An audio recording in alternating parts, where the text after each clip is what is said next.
All right, I think I'm going to go ahead and get started. If people can hear me, why don't you put your hand up or something within the chat saying that you can hear me.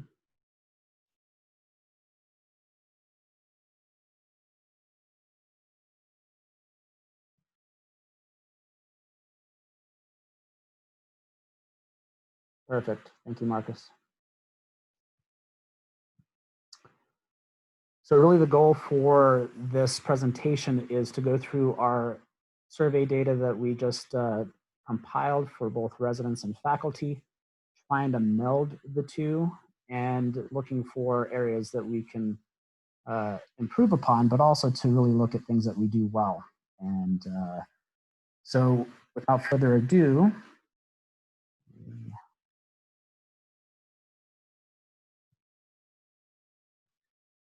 let's see what else is, there it goes. So these are the topics that we're going to talk about.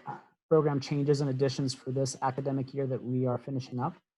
Our internal survey details, specifically looking at the overall program, the departmental support, evaluations, both from faculty and resident evaluation standpoint, clinical education, our didactic education. And I'm going to touch on some data that we collected through the surveys about our coronavirus response, since that was really a big component of the academic year.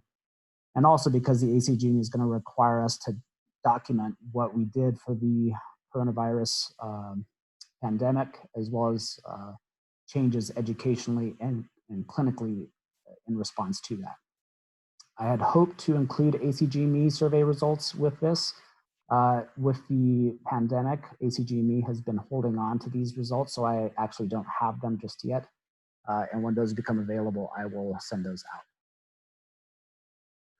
So program changes and additions. So I think one of the really neat things about this year is that we have a improved integration of our clinical base year. So those of you that are unaware, our clinical base year, we have 4 interns, and we've had 4 interns for a number of years, since approximately 2014 or so. And they traditionally were internal medicine trained in that clinical base year. And this year we wanted to try to bring them into our department a little bit more formally. And so what we did is we have them for 4 of their months as interns. One of those months is a VA anesthesiology month, and that is something that existed prior to this year, so that was one carryover. And then we also had 3 additional rotations that they got to take part in that were new. They were in our pre-procedure services clinic. They were on our acute pain service on the rounding team. And then they also spent time in our STICU. And I think that the experience that our interns got on those services, as well as interfacing with our faculty and residents, was really valuable for them, but also for our faculty and residents as well. So I think that we're going to build on that. We, for this upcoming academic year, are going to have a similar model for those 4 interns. And then in the 21-22 academic year, we're looking to expand the number of rotations that they do with us, and making it a little bit more integrated than it currently is. We also integrated a senior rotation this year. So this is at University of Colorado Hospital, and this senior would do nights during the week, Monday through Friday. They would come in at 9 p.m. and stay till 7 a.m. And the goal of that really was to be team leader and team manager, really handling the trauma pager, handling the airway pager, the code pager, as well as helping to manage the operating rooms and things that would come up with the charge phone. I think the seniors at the outset were probably really nervous about this rotation. And I think by the end of the year, many of them saw the value of going through this rotation and really taking on some additional responsibility, learning how to supervise junior residents and APPs as well. We also reformatted our senior lectures. Our senior lectures for the last probably 5 years prior to this year were done really as part of our didactic lecture series at UCH on Tuesday afternoons. And we had them give grand rounds this last year for a number of reasons. The most, I think, from my standpoint, the reason that what made most sense was that I wanted the seniors to have more exposure for the time they put into their lectures. And so we have a compromise this year that the seniors did 25-minute lectures during grand rounds. So they would split a grand rounds date. And I think our seniors this year got a lot out of that experience. Really felt that doing grand rounds was beneficial. It's also going to be better for their CVs as they move forward. And I think that their presentations this year were outstanding and really showed that they were a benefit to our Grand Rounds series. We also had resident-driven QI projects this year, which was different. So each year our residents do QI projects, and up until this year, we would outline projects that were available for them. And one of the goals this year was to try to find projects that they owned and were more invested in. And I think that those projects were being done probably more enthusiastically, as well as more interest for those projects this year.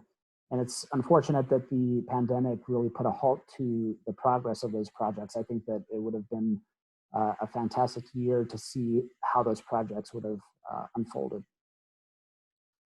And then we also this year got approval for something that we had intended to do for a number of years, which was to have a retreat for our CA3 residents in Boston. And the goal of that retreat really was to be able to provide a final hurrah, if you will, for our seniors to thank them for their time in the program, but also to really look at the history of anesthesia and do so with some focused lectures and tours in Boston. So we were approved for that in the fall, and we were intending to go to Boston in early May. And unfortunately, the pandemic put that on hold. And then, of course, the impacts of coronavirus, I'll get into a little bit more in depth.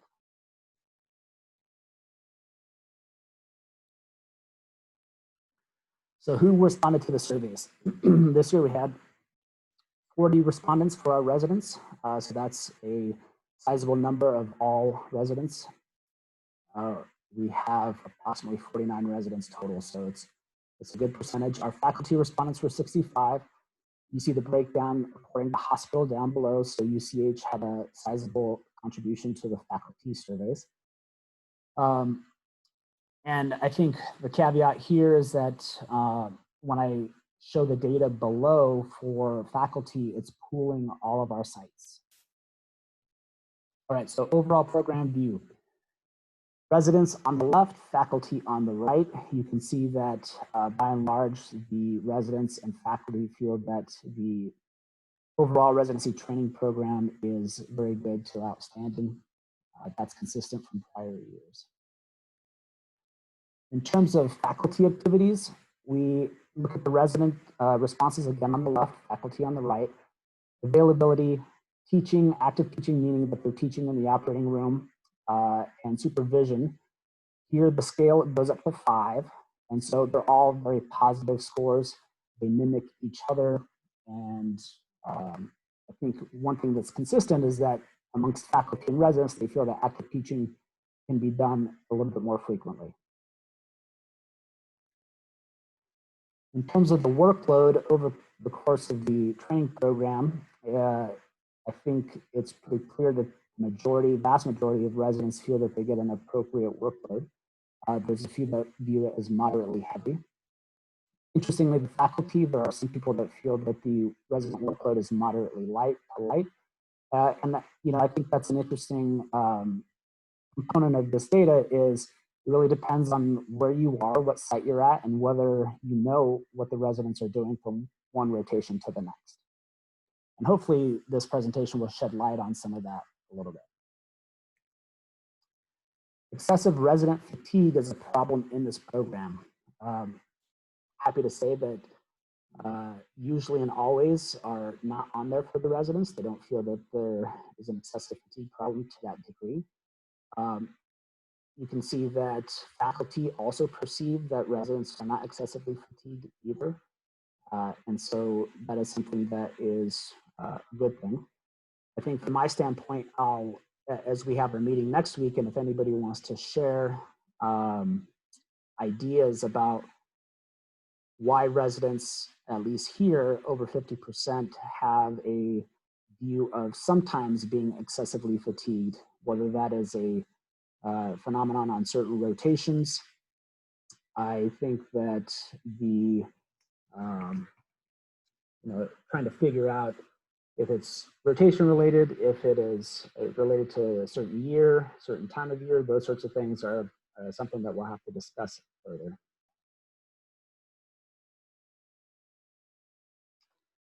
Overall, the faculty are supportive of resident education. Resident education, by and large, faculty and residents agree that the faculty are supportive of resident education, usually and always.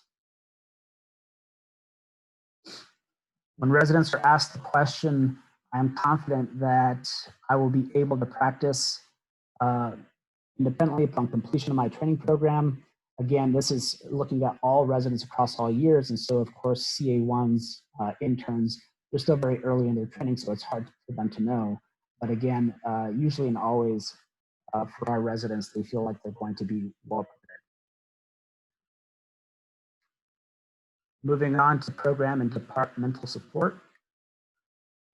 Looking specifically at Dr. Todorovich, this is the view of residents and faculty of support for the program, and the vast majority of people say very good to outstanding.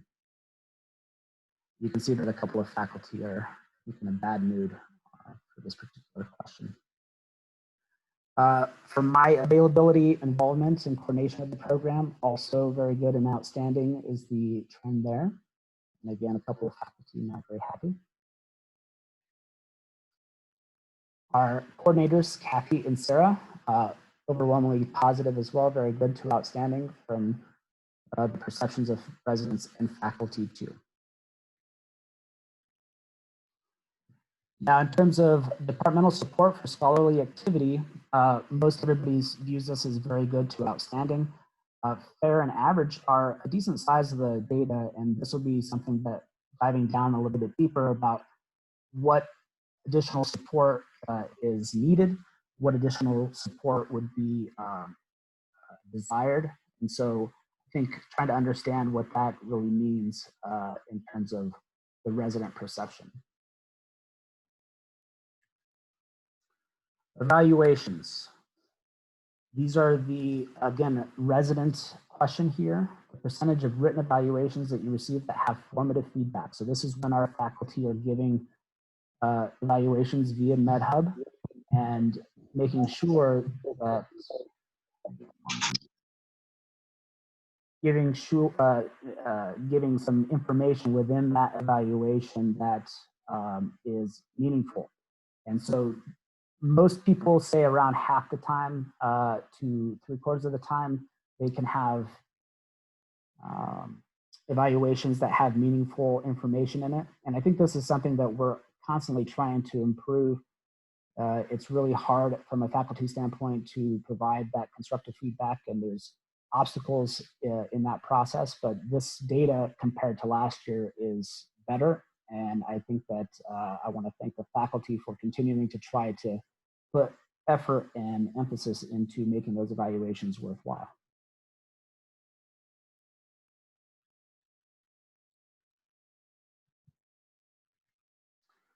Residents again asked when they get feedback from faculty, either written or verbal, is it timely?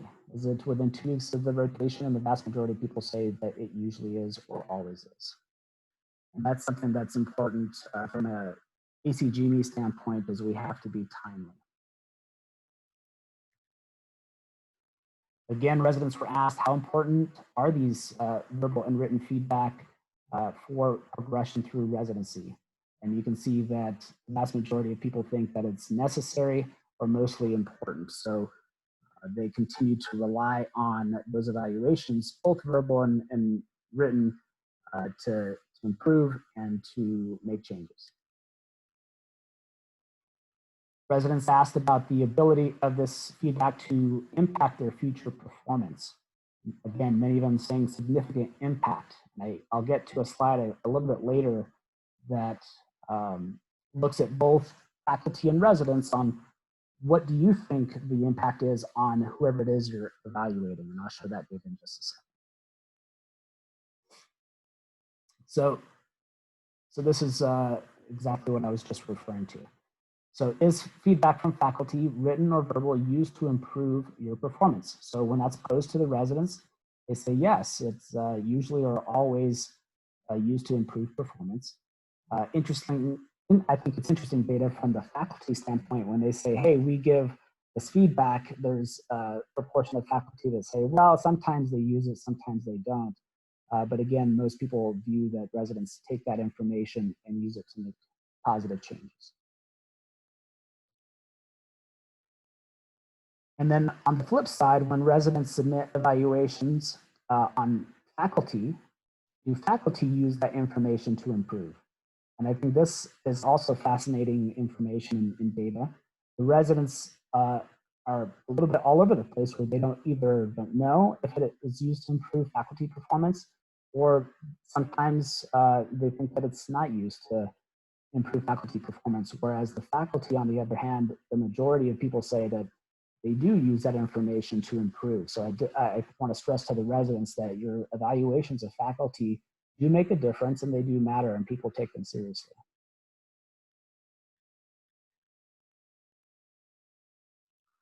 For clinical education, faculty were asked about their specific site or specific rotation. Does our rotation provide important learning experiences? And you can see the vast majority say usually or always. Faculty were asked about their rotation or their site. Do they provide a good breadth of clinical cases? Again, vast majority, usually and always. Faculty were asked for their site or their rotation, do they provide adequate supervision? Again, overwhelmingly positive for usually and always. The residents were asked, are the goals and objectives for each rotation helpful? This is something that I was hoping to see some improvement on. Last summer, we revised almost every single goals and objectives for all the rotations. We did get some improvement on these scores compared to last year. And I think one area that I'd like to hear from the residents more about is how can we make the goals and objectives more applicable for you, more helpful for you, because that's something that they should be useful. All right, so this is a kind of a difficult slide to look at first, so let me frame it for you. The residents are asked how often UCH rotations provide valuable clinical education. So the way that this is working here on this graph, it's ordered in terms of the highest score to the lowest score. The highest score on this is OB at 3.8, and this is on a scale up to 4. So 4 being the highest on this scale. You can see in terms of the positive view of these rotations in terms of their clinical education as you move down the list. So even the STICU at 2.7, even though it's at the bottom, that's still viewed as a positive learning environment, because here anything below 2.3 would be trending to be a negative learning environment. So I think when you look at across the board, the learning environment, the residents feel that multiple subspecialties, multiple locations within University Hospital have valuable experiences clinically.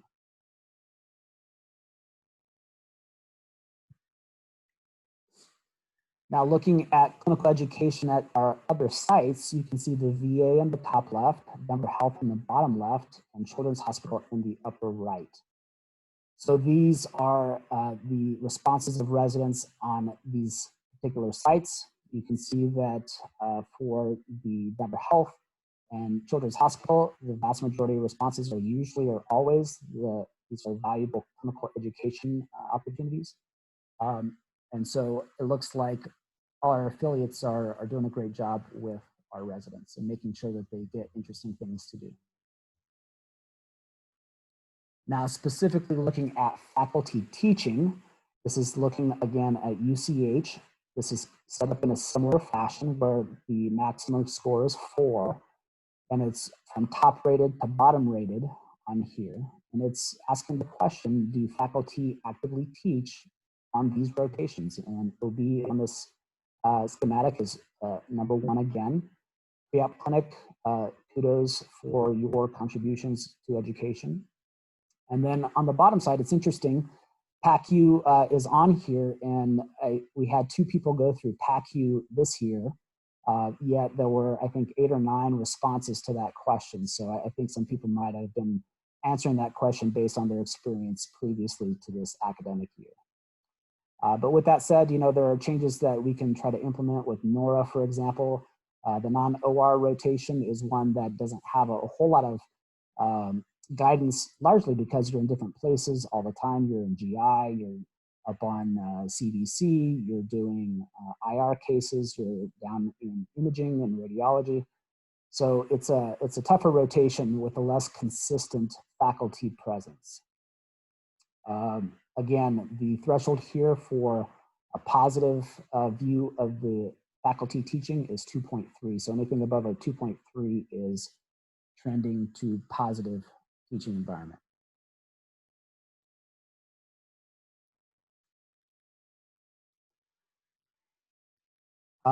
Asking the same question about our sites. So do our faculty actively teach inside and outside the operating room at the VA, at Denver Health, and at Children's Hospital? And again, the majority of the time at our sites, usually and always, are more common. So thank you to our faculty at those sites that are doing that.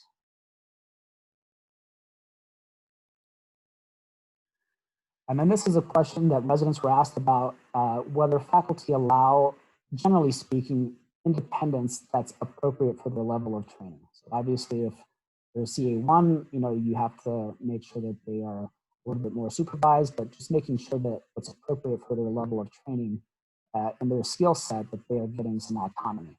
And again, the vast majority of places, UCH is on this one, but vast majority of places say usually to always.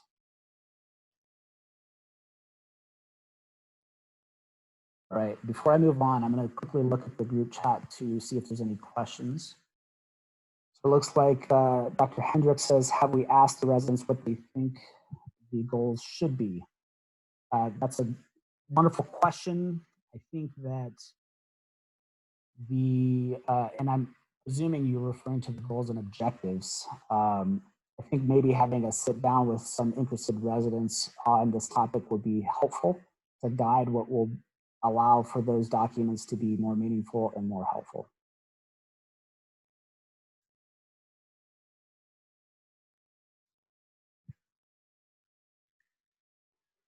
So in terms of didactics, this is the faculty perception of resident educational conferences, again, at their site and for their rotations. And the majority of them say that they're very good to outstanding. So a very positive view. In terms of wellness retreats, the residents were asked how valuable these are to the resident education. The vast majority say extremely valuable here and mostly valuable. So this is a better set of data compared to what we had last year. And I think we've made some alterations in our wellness curricula that I think are reflected in this improved data. In terms of UCH didactics, this is showing our Tuesday afternoon conferences and some of the different topics and things that we do with that time. Again, this is on a scale to 4. This is from highest rated to lowest rated. And you can see that the vast majority of things are very highly viewed in terms of the educational value. Our wellness workshops in our QI study hall continue to be at the bottom. We have made changes to both of those, and in the upcoming academic year, the QI piece, we have some transition in leadership, and we have some ideas along with our chiefs, Kenji and McAlvey, to try to improve the resident benefit or the perspective of the benefit for QI moving into this next year.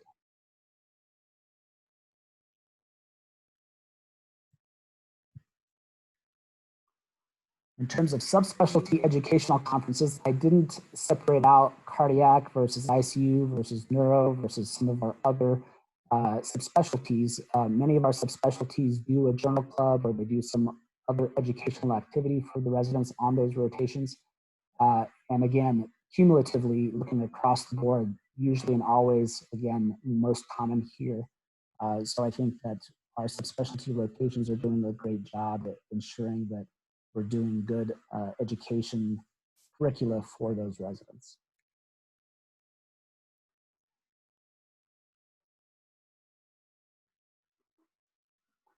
Okay. This graph is showing data that is looking at UCH conferences, again, Tuesday afternoons. And we've been trying to track this data over the last several years to see whether we're making any improvements. And what this question asks is, if you're on this particular rotation, can you get out so that you can go to lecture? And so pre-op clinic's doing an amazing job, as well as neuro, AOP, NORA. Those are rotations that getting freed up clinically so that they can pursue the education that afternoon. That's really what we're building towards. We want to ensure that they have that ability to be at those educational conferences.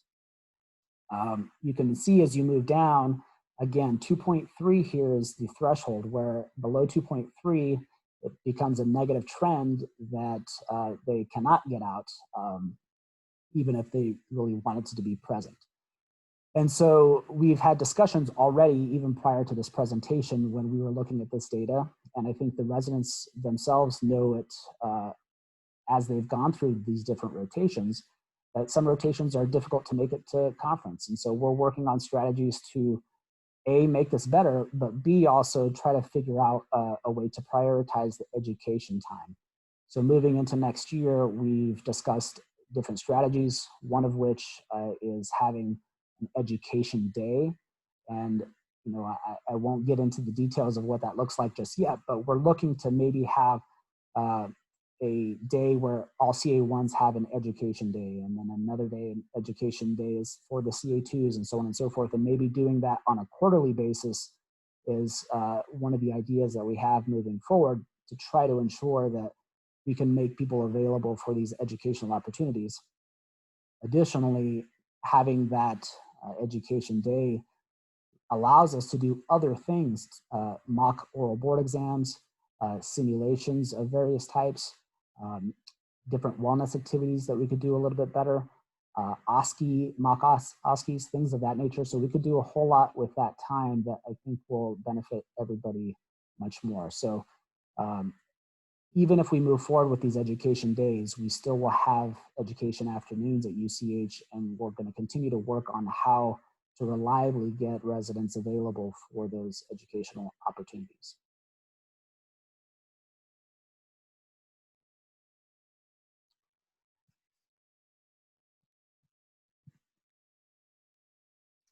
In terms of educational conferences, whether they are valuable, the VA, Denver Health, and Children's data is here.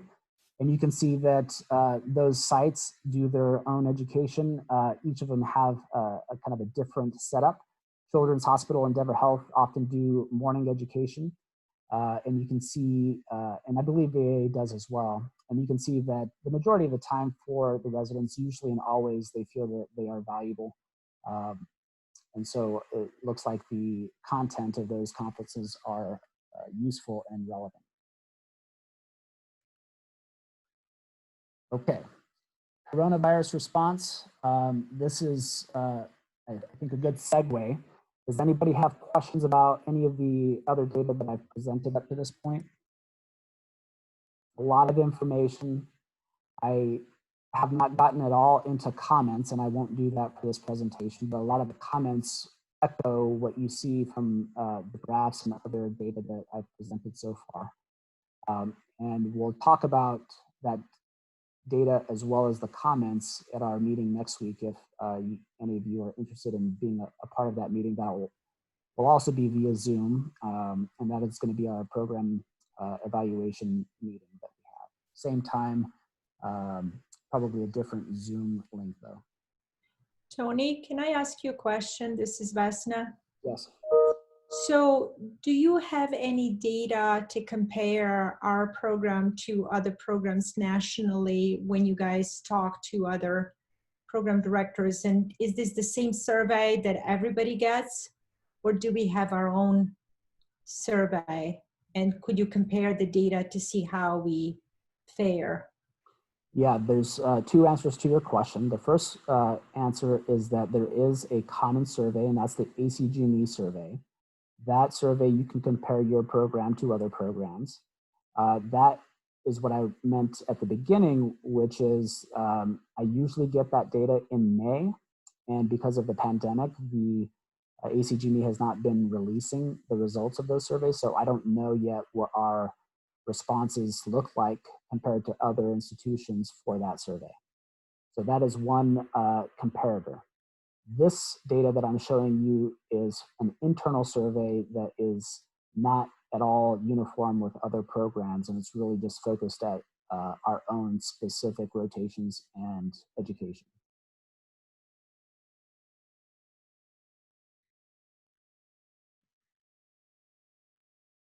Any other questions?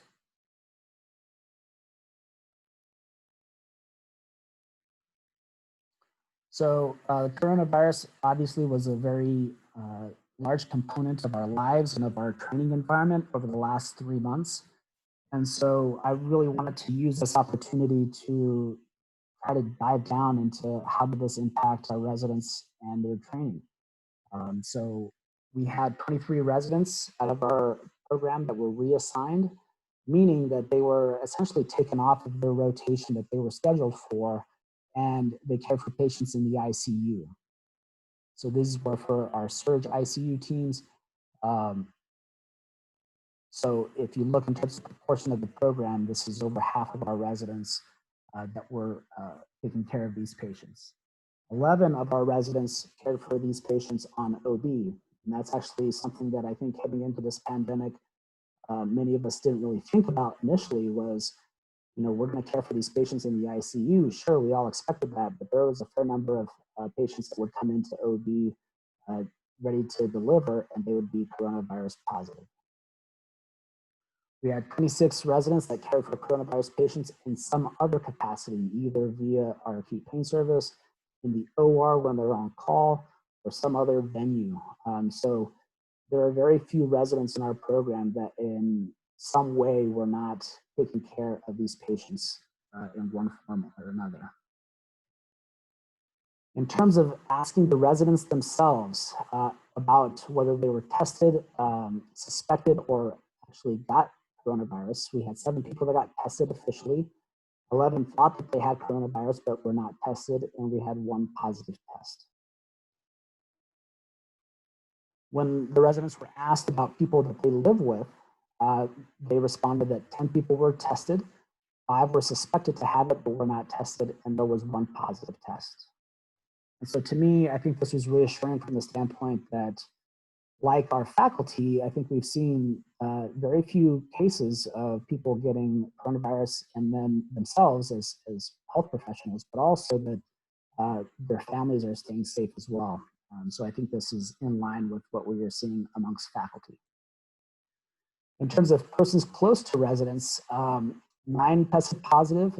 So these are people that are family members or friends, but do not live with them. 3 people had positive tests and were hospitalized, and 2 were unfortunately passed away from complications. So that's kind of what people dealt with from a coronavirus infection standpoint. In terms of how they view the impact on their training, again, these are based on a scale of 4. Anything above a 2.3 is considered to be a positive trend. So as you might imagine, the people that were in general OR at Denver Health or at the VA or even at Children's, our volume of cases went way down, so people had more time to study. So of the things that did take place, that was one of the positives that came out of it. That's especially important for our CA1s as they end up having to take an exam here in the next couple of months for the basic exam. but also for our seniors in order for them to study up for their advanced exams. So that was one positive. Many people felt that their critical care skills improved, that their teamwork and communication improved and their rapport with their peers. So many of these things were positive. In terms of the things that trended to be negative, clinical skills, as you might imagine, rapport with patients, as you might imagine, when you're all gowned up with PPE, it's very difficult to connect with your patients. And then, of course, operating room skills, if we don't have cases going, it's very difficult to maintain those. So not a whole lot of surprising information there. And then in terms of personal impact, we looked at different things in a person's life, their ability to sleep, their ability to eat, what is their burnout level. And you can see these are all hovering right around a little bit above or a little bit below that 2.3 threshold. So there's a positive trend in some respects, negative trend in some other respects, but it's very close to that kind of neutral 2.3 number.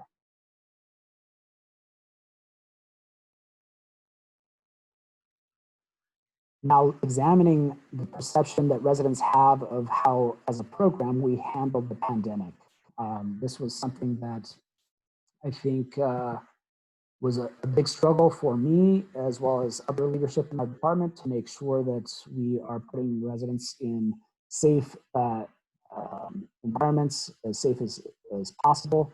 And so you can see here that the level of PPE provided, that was viewed very positively from the resident standpoint. They felt that they had what they needed, and they felt that they were well supported as far as their well-being is concerned. The other pieces, program addressing their concerns, the overall handling, the communication and updates, all of those were viewed very positively. And then I think from my standpoint, the biggest stress was making sure that we distributed the work as evenly as possible and communicated reassignments as quickly as possible. That was the biggest challenge in my view, and I think that the residents saw that we tried to communicate that and distribute that work as equitably as possible across the board. So again, all of these are above 2.3, all positive responses.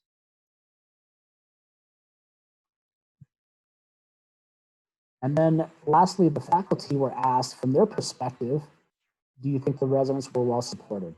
And that was overwhelmingly positive in terms of usually to always. So I think our faculty realized that we were trying to do best by our residents and our trainees, as well as residents realizing that our faculty are trying to put them in safe situations as well. That is all that I have for this presentation. Are there any questions about the COVID response? Any questions about any of the other data? You can either unmute yourself or put it in chat.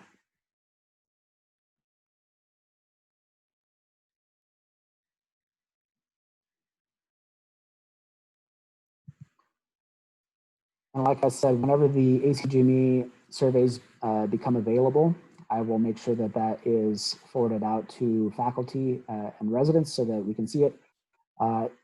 In years past, we have been above the national average for programs in most every category. And so I expect that our results will be no different this year. But again, that'll be sent out as soon as I get that. Well, thank you for your time. If you're able to make the meeting next week to actually talk about strategies for making some changes, I would welcome input. And then for my seniors that are on, please reach out if there are things that you really want to make sure that we address moving forward. Thank you very much, everybody. Thanks, Tony. You're welcome.